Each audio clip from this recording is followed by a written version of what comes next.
Mr. B. Dhanasegar is working as a lecturer in Department of Information Technology, Anna University, Chennai. He finished his MCA from Urumu Dhanalakshmi College, Bharatidasan University.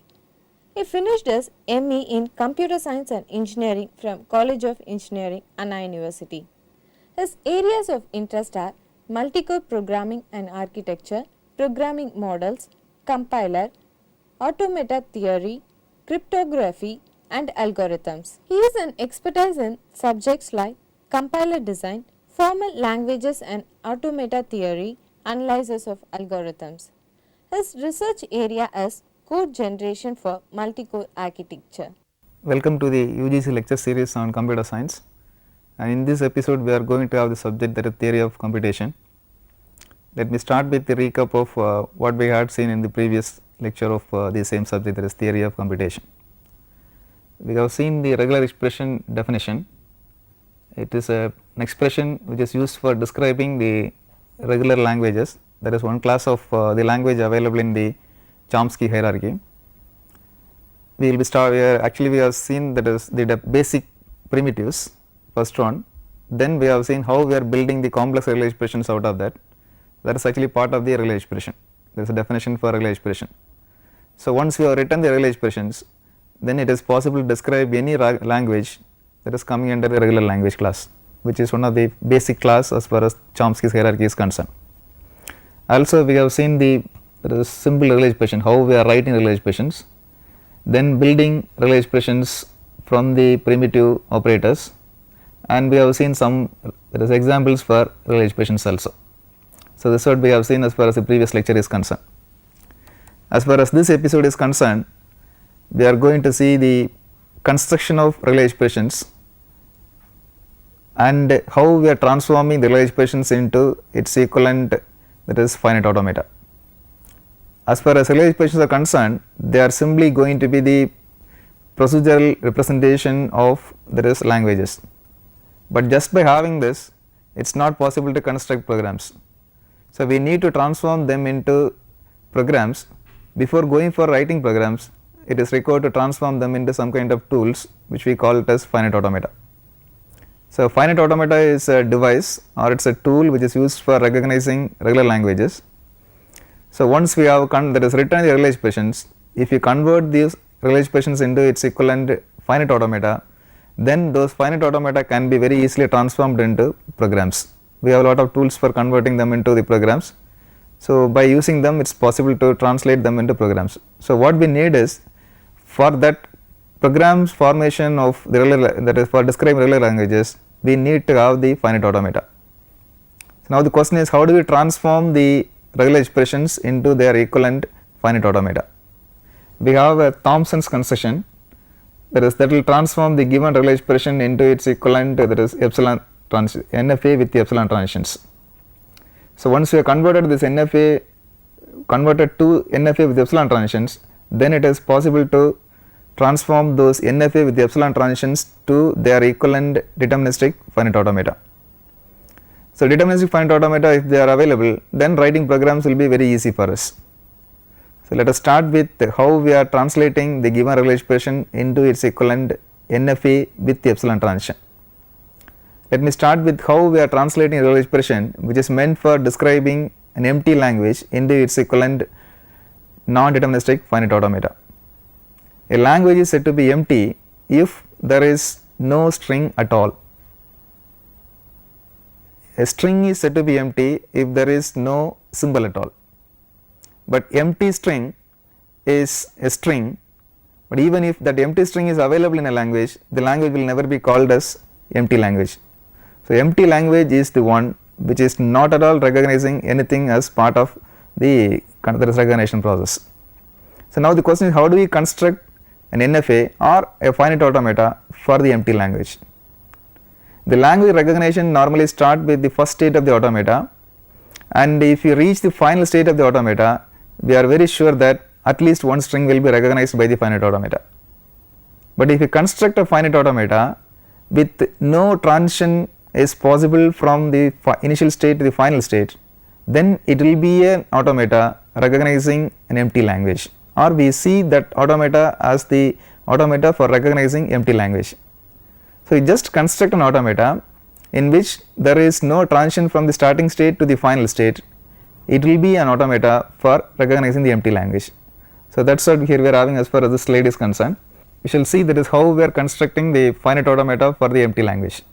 The regular expression meant for describing the finite or the empty language is pi. So now the question is, how do we construct a finite automata for this regular expression? The meaning is there should not be any transition from the starting state to the final state. So you construct this as the finite automata, and we find that this is going to be the starting state and this is the final state, and we do not find out any transition from the starting state to final state. So no matter what the string we are having is, it is certainly impossible to move from the starting state to the final state. It means that no string can be recognized by this automata. So that means this is the automata meant for describing empty language. The next one is, if you are given a symbol, okay, it can be either epsilon or it can be a symbol that is other than epsilon. Epsilon is a notation, it could not be called as a symbol, it is a notation for describing empty string. So empty string is also going to be a string. So now how do we construct a finite automata for the empty string? As per the Thompson's construction, we start from the starting state of the finite automata and we should be able to reach the final state of the automata, but the question is, we should recognize a string of 0 symbols. It means we must be able to translate or move from the starting state to the final state without consuming any input symbol. So now how do you create such a transition from the starting state to the final state? It is very simple. You just add a transition like this from the starting state to the final state with a label called epsilon. So we must understand here that epsilon is not a symbol, it is a notation for describing empty string. So if you have such a transition from this state to the final state, it means that once you have entered into this state, without consuming any symbol, we will be able to reach the next state. So this is the starting state and here it is the final state. Since we have a transition without the transition possible without consuming any symbol, we can say that this is going to be an automata which will recognize only the empty string. So now we have seen that how we are constructing an automata which recognizes nothing, and the next one is automata which recognizes a string with nothing. A string with nothing, I mean that is an empty string. The next is, how do you recognize or how do you construct a finite automata that will consume exactly one symbol? The symbol can be anything, but the question is, how do we construct an automata which is going to recognize that symbol alone? Once again the process is, you identify a starting state for the finite automata, then identify a final state for the automata, you add a transition from the starting state to the final state, that is an edge, with label whatever the symbol which we want to recognize. Let us see the automata here. The symbol which we want to recognize is going to be A. Actually A is the regular expression which is describing the language containing only the symbol, that is A. So now if you want to have the finite automata for that, you just identify the starting state, this is starting state, then this is going to be the final state. We can say that this automata recognizes a string that is containing only A only if there is a transition from this starting state to the final state with the label A. So this A is just a notation, so just a symbol. This symbol can be anything, it can be A or B or even plus or even 0, anything, but we should have a transition from the starting state to the final state labeled A. So this automata is going to recognize exactly the string called, that is A. There is no question of repetition of the string A, or there is no question of just skipping that A also. Once you enter into the starting state, it is strictly required that we must consume the symbol A and then move to the final state, that is of the final state of the automata. So starting state to the final state, we just take the entire set of labels available in the starting state to the final state, that will give you the language. If I am having one more transition from the starting state to the final state with the label B, then we can say that it is going to recognize A as well as B, but that part comes under the composite cases. These are the 3 primitive cases. How do you recognize the empty language, how do you recognize empty string, and how do you recognize a string containing exactly one symbol? So using these 3 number of primitive regular expressions and 3 primitive finite automata, it is possible to construct finite automata for any complicated regular expression. That is actually those kind of regular expressions are formed with the help of the operators which are closed by the regular languages. The operators are either it is going to be union or concatenation, or it can even be closure also. So now we have to see how we are constructing the automata for union, concatenation and then for closure. Let us see that is one by one. First let us start with how we are constructing the automata for plus. This plus is the operator meant for union. The regular expression here, what it means is, you take any string from the regular expression R or any string from the regular expression S.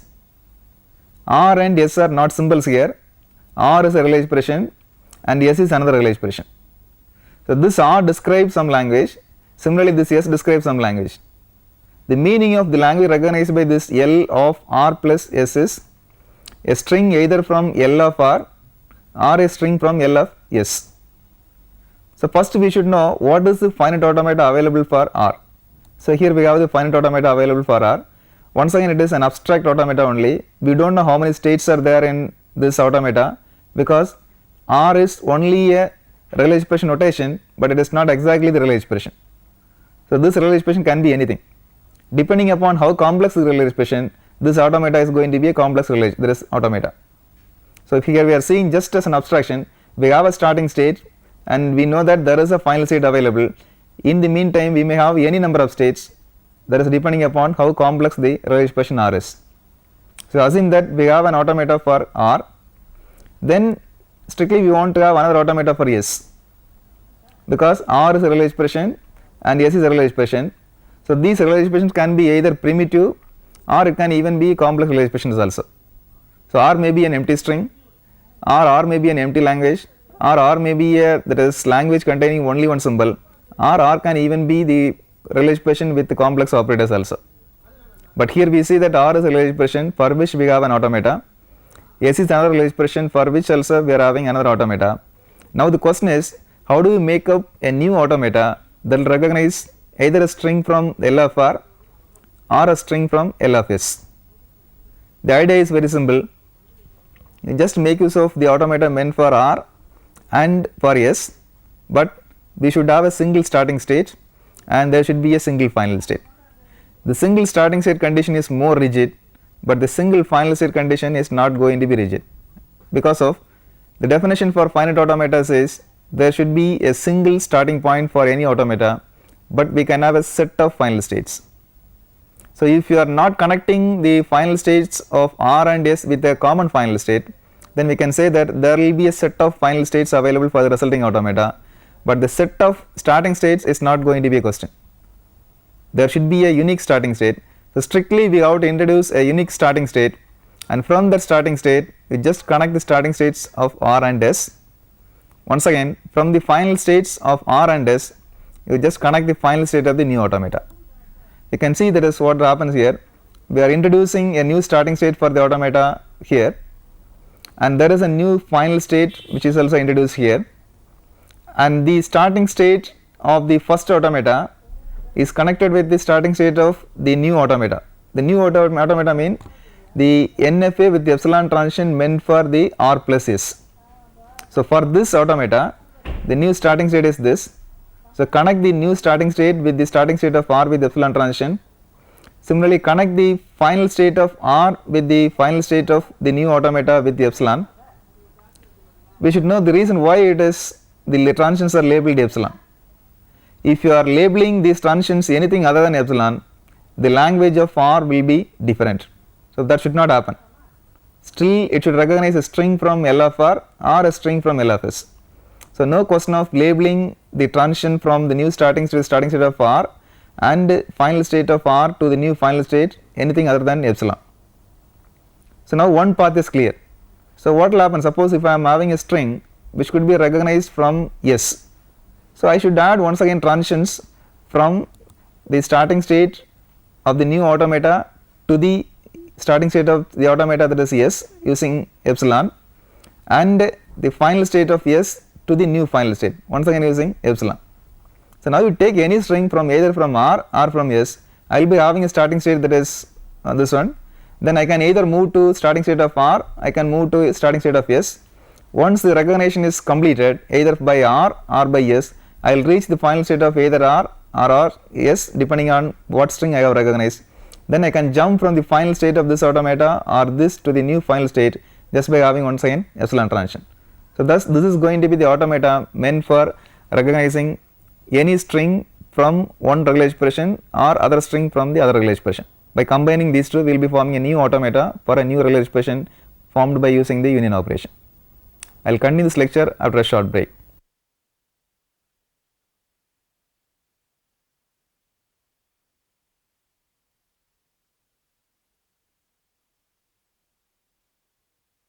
Welcome back. So before the break, we have seen how the union operation is handled as far as the conversion from regular expression to finite automata is concerned. So given R as a regular expression and plus as the operator, then S as another regular expression, how do you form the finite automata? That we have already seen. The next operator which we are going to see is the concatenation. So generally dot is the operator meant for concatenation, but it is not necessary that we must explicitly put a dot in between two regular expressions to say that this is going to be the concatenation of two regular expressions. Most of the time we will write the first regular expression immediately followed by the second regular expression. It means that that is going to be the concatenation. We consider once again we have two regular expressions, one is R and another one is S. So now we have to form a new regular expression which is going to recognize the strings from the regular expression R immediately followed by the regular expression S. That means a string from L of R immediately followed by a string from L of S. So first you recognize a string from L of R, then you make a jump from the final state of the automata for R to the first state of the automata for S without consuming any symbol. That is very important there, because if you are consuming something for making a transition from the final state of R to the first state of S, then the language is strictly not going to be the concatenation. It is more than that, but that should not happen. So we need to make a jump from the final state of the first automata to the first state of the second automata without consuming any symbol. Once you are entered into the first state of the second automata, we just recognize a string from the second automata so that we will be able to reach the final state of the second automata. So now to form the new automata, what is going to be the first state of the new automata and what is going to be the last state of the new automata? The first state of the new automata is the first state of the first automata, and the last state of the new automata is going to be the last state of the second automata. So the entire thing can be seen as far as this slide is concerned. So first we are having two regular expressions, one is going to be R and another one is S. Either we can write the concatenation as R dot S, or we can say that it is going to be immediately there is R followed by S without any dot. First you find out what is going to be regular expression, so what is going to be the NFA for R. So we have the NFA for R here. We have a starting state, we have a final state, and we do not know what is inside this regular expression in the finite automata, because R is just a variable denoting some regular expression. We do not know exactly what is the regular expression. Then we want to have another automata for S. So we are having the automata for S. Now we have the starting state for R, final state for R, starting state for S, final state for S. The question is now construct an automata for the new language which is formed by the concatenation of R and S. It means a string from R immediately followed by a string from S. Once we have entered into the starting state of R, after recognizing a string from L of R, definitely it is possible to reach the final state of R. So we need not bother about how the transitions are defined as far as this automata is concerned. Similarly, once we have started transition from the starting state of the S, definitely we will be able to consume any string from this L of S and we could reach the final state of S. So once again we need not bother about the transitions defined as far as the recognition of S is concerned. But what will happen as far as the transition from the final state of R to the first state of S? So you add a transition from the final state of R to the first state of S but labeled epsilon. The reason why we are having epsilon is, you take a string from R, take another string from S, the concatenation will give you string from R immediately followed by string from S without any intermediate symbols. So just if you are concatenating the string from R with the epsilon, it is going to be still R only. Similarly, concatenation of this epsilon with the string from S, still it is going to be S, because epsilon is going to be an identity as far as the concatenation is concerned. It is an empty string. So now the new automata is going to have a starting state, that is the first state of R, and the final state, that is going to be the final state of the S. So any string recognized by this automata is going to have the first component from L of R and the second component from L of S. So this is how we are forming the automata for R dot S, that is going to be the concatenation. The next one is going to be the closure. The closure is a very important operator as far as the real expression is concerned, because it is the only hope for creating a language with the infinite number of symbols or infinite number of strings, or it is going to be recursive. So now how do we define the automata for a regular expression which is having some closure operation? As far as closure is concerned, it is an unary operator. In the previous two cases, we have seen one operator for union and another one for concatenation, and both are binary operations, because we need two regular expressions for carrying out those operations. But whereas in the case of closure, it is enough to have only one operator, that is the operand. So one regular expression we are considering. Just you can take R as a regular expression. To find out the closure, the regular expression is R star. The closure meaning is, it is either 0 times, or 1 time, or 2 times, or any number of times, that is infinite number of times. So now the question is, how do you form an automata which will recognize 0 times of the given regular expression, or 1 time, or any number of times. 0 times means without consuming any symbol, we should be able to jump from the first state of the automata to the last state. 1 time means first state, through the automata you reach the final state, that is going to be 1 time, and if it is going to be repeatedly, that is applying any number of times, then we should have a transition from the final state of the automata back to the first state of the automata, but without consuming any input symbol. So if these three things are implemented in any finite automata, then we can claim that that is going to implement the closure of the given regular expression.